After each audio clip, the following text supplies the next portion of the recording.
Welcome to the ninth video on the series about using social media as an academic. In this one, I'm going to discuss about visibility and audiences. Um, in the last videos, we were talking about altmetrics, citations, and so on. And the thing is that the relationship between traditional metrics like number of citations a paper receives and altmetrics is not straightforward. It's far from unclear uh, if a paper getting actual citations has nothing to do with that paper being discussed on social media. We also know that 70% of papers in art and humanities, 30% of papers in social sciences, 20%, 25% of papers in natural sciences, and 15% of papers in medical sciences don't get one single citation. Of course, we know that papers without citations are not irrelevant, useless, or unread, but still, the thing is that you are working and living in a system where you are constantly quantified, and the system is based on metrics. So it's a huge problem if you're not getting citations. So the thing is that you're not going to get citations, you're not going to get read if nobody knows you. And you need to get others in your field to know you. That is, you have to make yourself visible. You have to stand out from the background. To do that, there are, according to Dan Quintana, who's a person that I'm going to recommend you to follow in this seminar, has a four pieces of advice to get your research known. First, you can be already famous.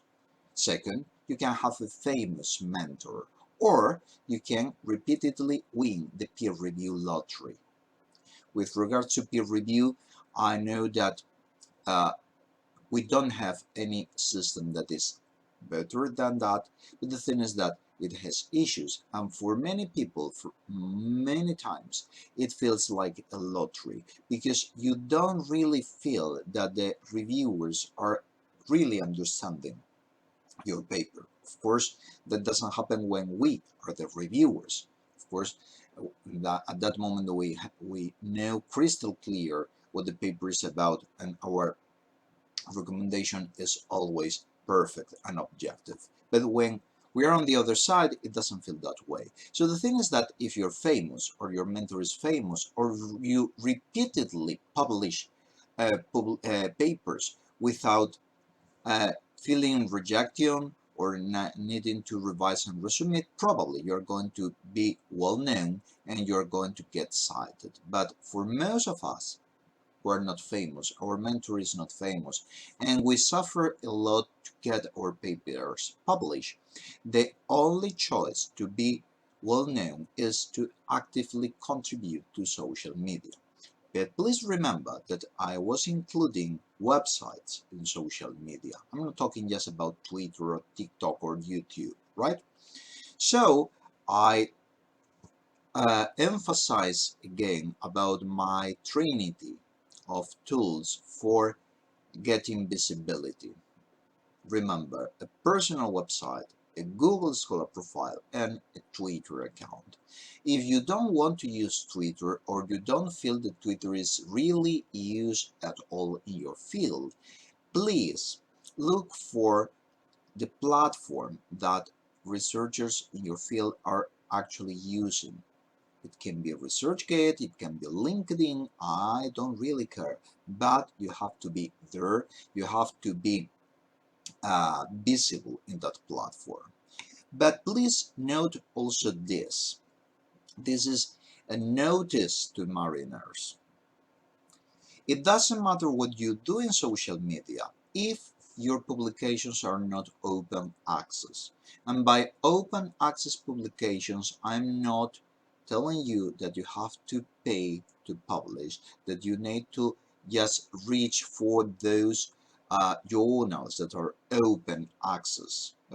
I'm telling you that you have to visit that website, Sherpa Romeo, You have the link there, and you have to see if that journal, if that venue you're publishing in has some sensible open access policy that allows you for having a preprint or a postprint or an author's version on your website or in your institutional repository. Because it doesn't matter what you do on Twitter, YouTube, TikTok, whatever. If people eventually reach a wall and they cannot read your publications, all of the other effort is useless. Because most of the people out there are not subscribed to every conceivable journal and every conceivable repository of proceedings. So they are going to try to find open access in some way uh, papers.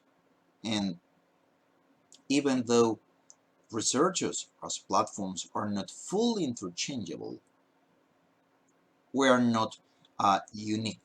Okay, so if you're doing something which is great but is paywall, always they're going to look for the next best thing that is open access.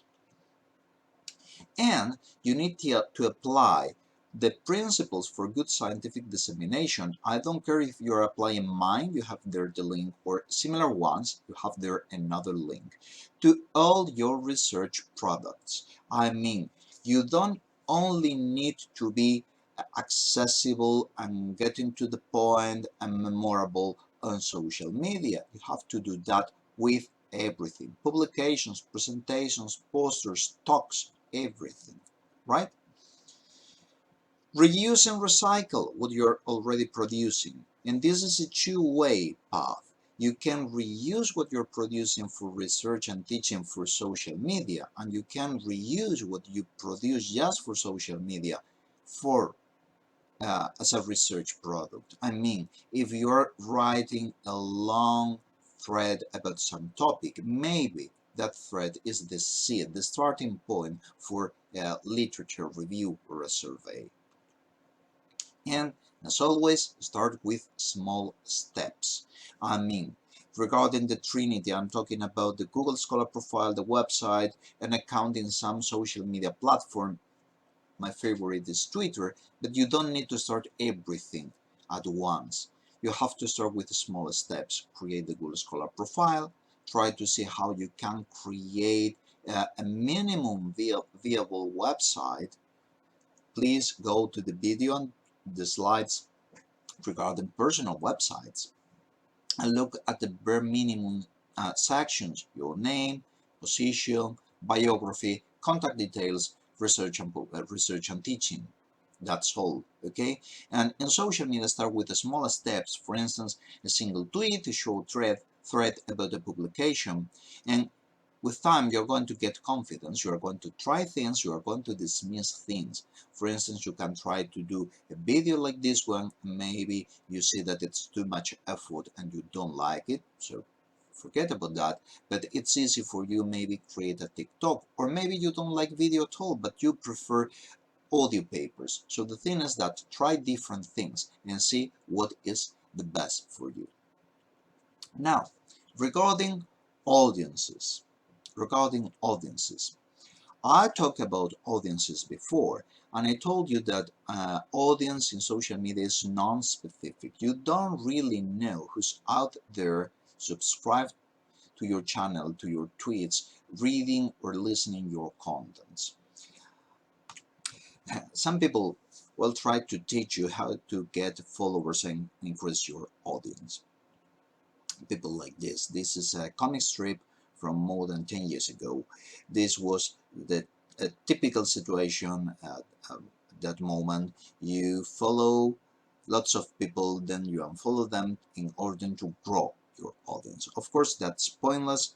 I don't know if there are similar tricks nowadays to do that, but the thing is that I'm not that kind of person. I don't know how to get followers, and I think that it's much better to earn followers, okay, through your interactions, through your posts, through your discussions with different people, through mentioning other people. You eventually will earn followers. Of course, this doesn't imply that we don't care about the audience. The thing is that we don't obsess about the size of that audience. Needless to say, if you are on any social media platform and you have a really tiny audience, all of the effort you are doing is basically pointless. But the thing is that you don't need to obsess about that, and that's why I told you to start just looking, just trying to find interesting people to follow, and eventually you will earn your own audience, right? So you may wonder how that has worked for you. Is that a strategy meaningful? Well, as you may see, this is a screenshot from the Twitter Analytics webpage. You have analytics in virtually every social media platform, and in this case, you may see that, well, it's a pretty common account with not a huge follower base, that it is useful to see what the public, the audience, my audience, and the followers of my audience seems to like, seems to engage more in my contents. Of course, it's unthinkable for me to get a blue check. I'm not even a micro celebrity, but I don't really care. The thing is that probably I've been known to basically the same amount of people that I would have been known by attending conferences and doing networking during the coffee breaks. And that for me has been great, fantastic, marvelous, because I don't go to conferences and I am really, really bad at networking during coffee breaks. So the thing is that if that's your case, if you don't have a great budget to attend conferences and you are not a great socialite, you are not great at networking face to face during coffee breaks, maybe social media is a good way for you to get known. Okay, so in this page you can find different metrics, and you can find your most impactful tweets.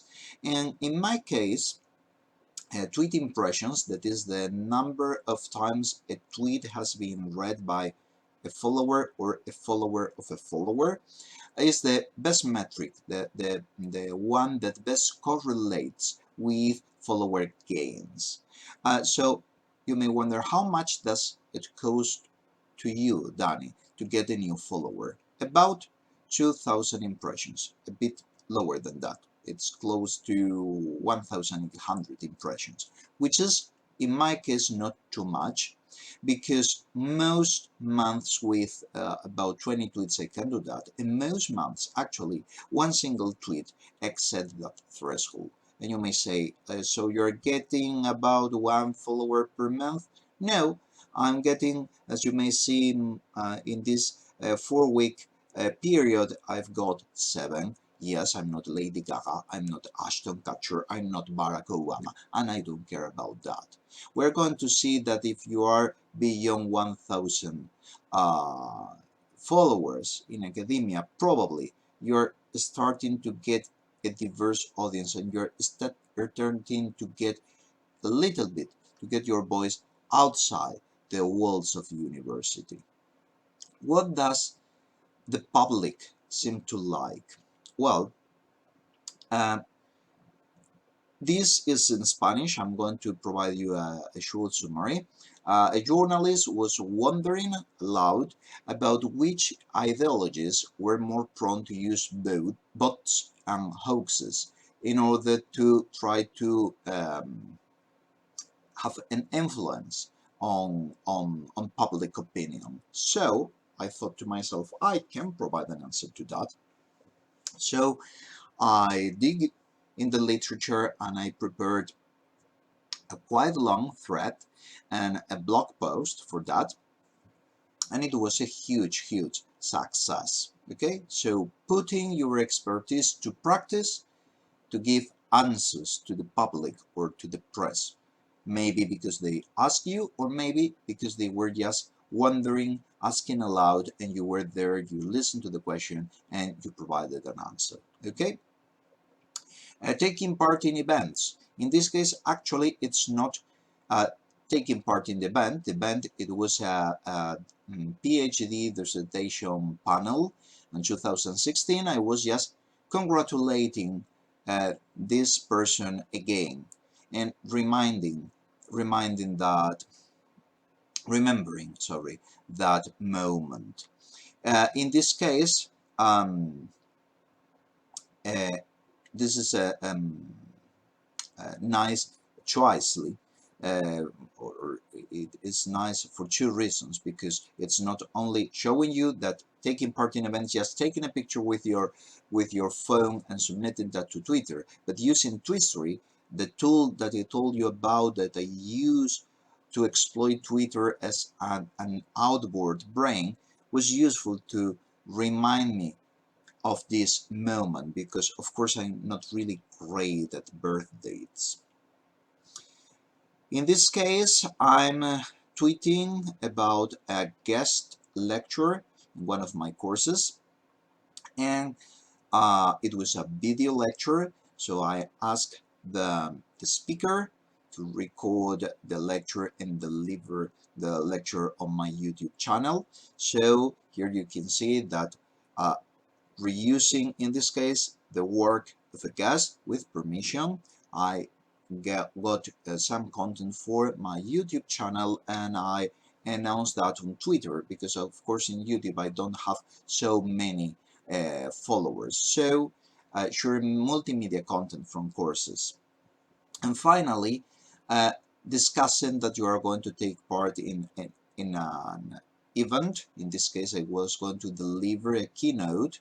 I was announcing that, and later, after the keynote was complete, I had prepared a video record of the lecture. So I posted that on YouTube. I shared the slides, and of course, I tweet about that. So the thing is that, as you may see, you can do all of this, okay? You can share content about your courses. You can share some pictures about you taking part in events, interacting with colleagues. You can try to answer questions that are of societal importance regarding your expertise. I'm not asking you to do clickbait or funny dances on TikTok. I'm just telling you, look, the public is interested in what you are doing, okay? You are not doing your job for the sake of it. You are doing your job for society, and society want to learn about what you are doing. Uh, since I was explaining this in the context of metrics, you may believe that I'm constantly calculating, like Machiavelli, what kind of content I should provide in order to get followers. But the thing is that, as you have seen, the number of followers is really small, 4, 5, less than 10 a month. So I'm not calculating, I'm not Machiavelli, and you shouldn't do that. Okay, you are not a social media um, expert. You are not a community manager for a corporation. You don't need to grow your audience. What I'm telling you is that if you provide interesting content, the people that are interested in that content, eventually they will come. Okay, and this is a meme, and it's a meme that maybe you don't know because you are too young. So we have to talk about memes a little bit, okay? So the thing is that I told you before that you need to be memorable and you need to adapt to the medium, and memes are an important part of this. These are some of the memes that were used in these slides, and we're going to discuss some difference between them. Okay, these are memes. The first one is actually not appearing here because it was used in another version of these slides. but probably you're aware of that, is the Al Pacino versus Dustin Hoffman versus Leonard Cohen, and tell the differences, tell who's who. We don't do that here. The in comparison between Baby Yoda and actual Yoda, uh, Monk, the No by Danny DeVito, and the guy calculating plenty of things in the Hanover, I think it's the name in English. So these are memes. These are animated GIFs. They are not exactly the same. You can rely on animated GIFs sometimes, or sometimes you simply can use a static image. It doesn't really uh, matter, right? Most of the memes, most of the GIFs are taken from film and TV, and in that case, you need to be sure that the reference you are using is going to be known by your audience. For instance, if you go to the Spanish version of these slides, you're going to notice tiny differences, okay? So regarding memes, the movie about um, having something which is childish, in the Spanish version is another movie. It's not Sharknado, it's Torrente. It's a cop.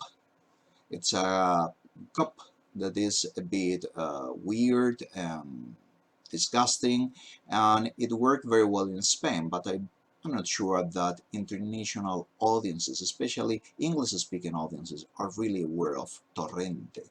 So I choose another movie that cannot be considered the pinnacle of cinema, and that was Sharknado. So before using a meme, please be sure that your audience is going to understand it. Of course, you have high culture, highbrow references here. Vitruvius Man, The Rabbit in Alice in Wonderland, Machiavelli, and then movies that are considered that are uh, highbrow culture. And of course, you can rely on pop culture.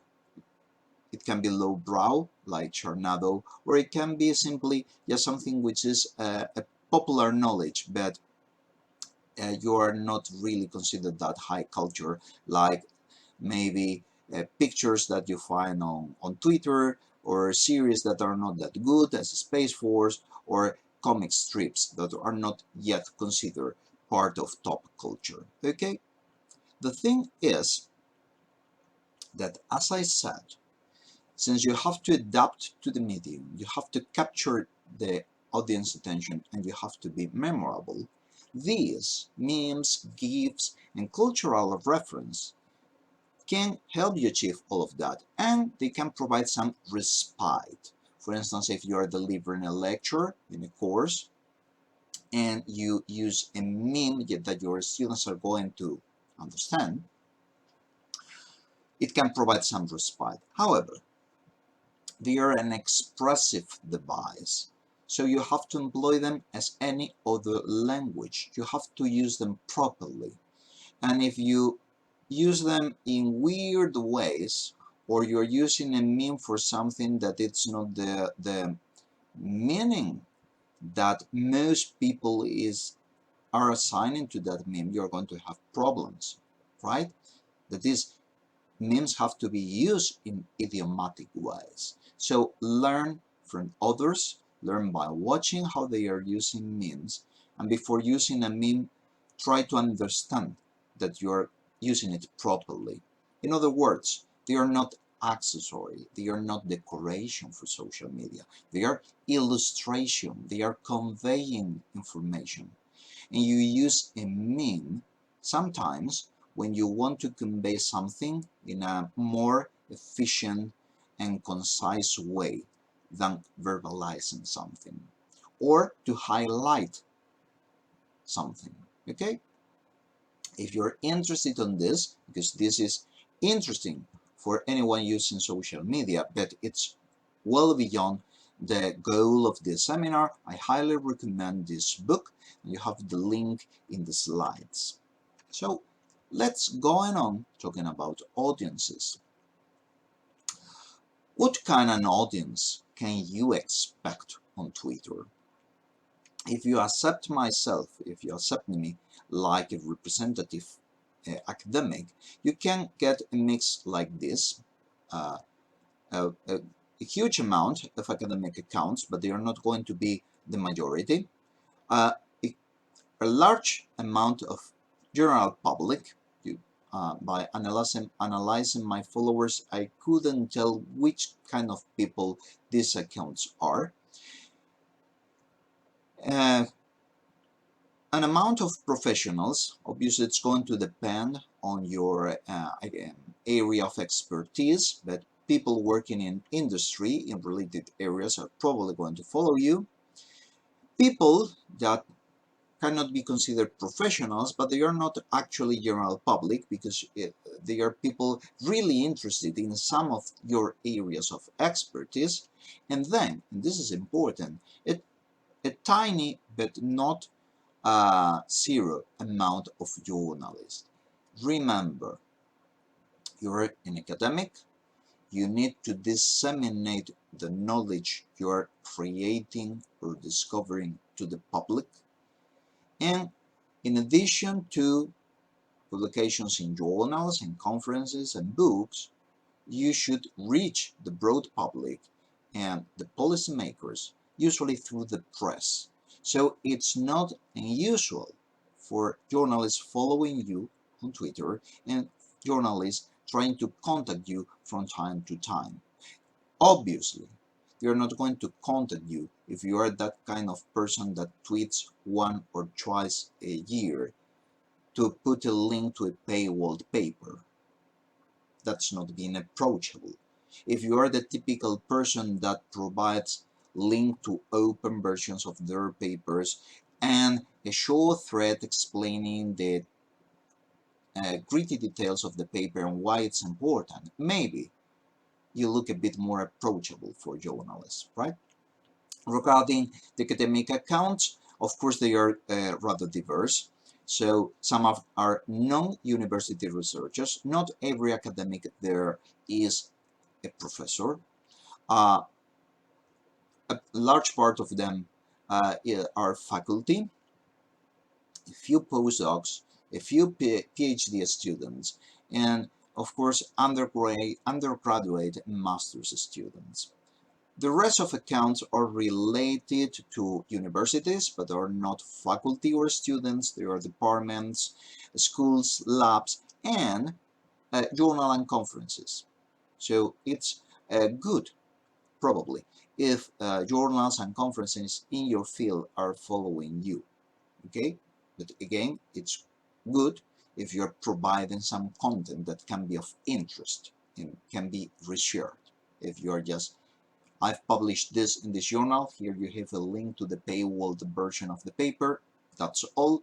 Probably that's not the kind of content that anyone is looking for on Twitter. So, if you have that kind of audience, and probably you're going to have something similar to that, you can either address your peers in academia and industry, or you can try to address the general public. Remember, you cannot address everybody. The audience is non-specific. You have to decide for the context and the language you're going to use. So, my advice is that you can tailor your content and try to avoid jargon and technical lexicon where possible, while keeping rigor but within the limits of social media.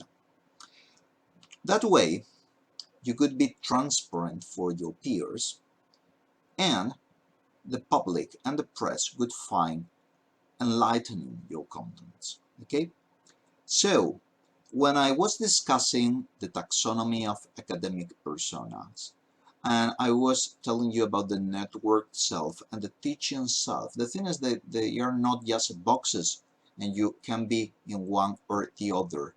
It's on a spectrum, it's a space, and you can move along that space. So the thing is that you can be a networked or even a comprehensive self discussing professional uses and interacting mostly with your peers. But you can also try to use a language that is not that technical, that is not that specialized. You try to be a bit more transparent. So you are behaving in that way like a teaching self. Okay? So you have to navigate that space. Needless to say, I'm not asking you to become a science popularizer, a science commentator. That's a totally different job. Okay, I'm not asking you to do that. I'm just suggesting that you can reuse content you're already producing to disseminate your work in a manner that is transparent and enlightening for the public. And by doing that, and in addition to that, weaving collaboration networks and increasing your visibility and your audience, you are building up online social capital. And that social capital has an impact. It's not straightforward, it's working, it's not really predictable, but the social capital you are building up in social media, it's going to impact positively in your academic capital. You're going to get cited more, you're going to get invited to panels, to different kinds of collaboration, to submit guest columns to press or journals, right? Besides, according to this paper that is linked from the slides, if you get more than 1,000 followers, which is not a huge audience, that tiny audience is increasingly more diverse. And so your voice is going beyond the walls of academia into the real world, into the public, right? Of course, growing an audience also has negative consequences. There are downsides to this. All of the downsides that are associated with using social media as an academic are going to be covered in a particular section of the slides and on its own video. So we will go back to that later. Regarding language. Language for people like me who is not an English native speaker is important. And so please note that this advice is for academics that are maybe listening this, watching this video, and they aren't native English speakers, and so they have a choice about the language they're going to use. And yes, I'm sorry if you are a native English speaker. I'm assuming that you are monolingual. Okay. Nobody's perfect, right? So, for those of you that are not native English speakers like me, you have to decide the language you're going to use. Not just in your content, but just to write your profile biography. If you visit the slides and you click on the links to my old website versions, you will see that at the beginning I used Spanish and English in the front page. I used English for research. I used Spanish for teaching, and in the end I moved everything to English, even though most of the courses that I teach here in Spain are obviously in Spanish. So I'm not recommending doing anything to either choose English or your own mother tongue, but look at what researchers with a background similar to you and with a career that you would like to emulate are doing. I decided to use English on Twitter from the beginning for the profile and my research tweets, and I tend to use Spanish for content related to my courses or for local level affairs. But I'm a comprehensive self. I'm exposing a comprehensive self. So from time to time, I discuss, I don't know, movies, films, books. And so if it's something that can be understandable by a global audience, I tend to use English. And if they need context, because it's very localized, I tend to use Spanish. Uh, of course, this has had an impact on my audience. Just 30% of my followers are from Spain, which is, on one hand, it can be weird because I'm a Spanish uh, academic, but on another hand, I try to reach a broad audience, so it makes sense. Spanish followers are closely followed by those from the United States, then UK, Germany, and other European countries. And visits to my website are rather similar. Of course, most, or the largest, not most, the largest fraction of my followers and visits come from Spain, but then I have a variety of nationalities. Regarding the languages they use, not the languages they speak, I don't know the language they speak. The language they use on Twitter is English, most of them, followed by Spanish, but there are other languages, right? So I assume that those using other languages in Twitter is because they either understand English or Spanish, right? So if you are a non-native English speaker, you may decide which languages you can use on social media. And that's all I have to say about audiences. I know that you shouldn't explain a joke, but here I'm using this not only to end this part of the seminar, but also to explain a way of using memes when you don't have any other mean to solve something. At this point, when preparing the slides, I wasn't able to find a proper way to wrap up the section, okay? Every single thing that I thought about was very sharp and abrupt. So I decided to do as Forrest Gump, and when I pick up this screenshot from the movie, and I imagine what Forrest Gump would say here. That's all I have to say about audiences. In the next video, we're going to discuss personal branding in academia.